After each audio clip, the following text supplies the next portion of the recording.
সরকারের গোপনীয়তা গুহ বাড়িটি রাখতে পারল বাসু গুরুজি। 13 জুন কথা আজকের পর্ব। হ্যালো বন্ধুরা, আমি চন্দনা, আমার চ্যানেলে স্বাগতম।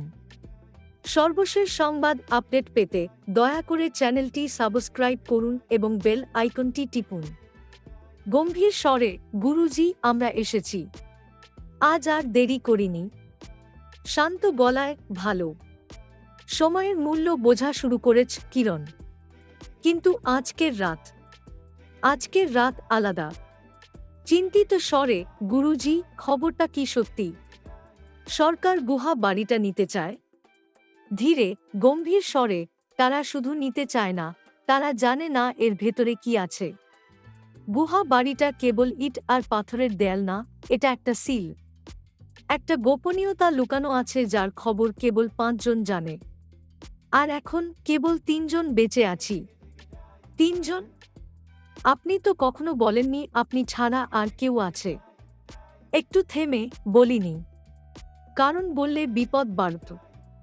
আজ বলছি কারণ আজ তোমাদের পরীক্ষার দিন। আপনি বলেছিলেন গুহা বাড়ির ভেতরে একটা দরজা আছে। সেটা কি ওই গোপনীয়তার পথ? ধীরে কড়া গলায়, হ্যাঁ। একবার খুলে দিলে আর ফেরা যায় না। আর সরকার যদি ওদের যন্ত্রপাতি নিয়ে ভিতরে ঢোকে, তাহলে শুধুই গুহা বাড়ি হারাবে না, হারাবে স্মৃতি, হারাবে ইতিহাস, হারাবে কিছু এমন যার কথা মানুষ ভুলেই গেছে। আপনি চান না ওরা বুঝুক এটা কি? অন্তত ওরা গবেষণা করলে। কঠিন গলায় বাধা দিয়ে, ওরা গবেষণা করে না, ওরা নিয়ন্ত্রণ করে। ল্যাবে ঢোকাবে, আলাদা করবে, নাম দেবে, ফর্মে লিখবে, গোপনীয়তা মুছে দেবে। আমি 46 বছর ধরে এটা পাহারা দিচ্ছি।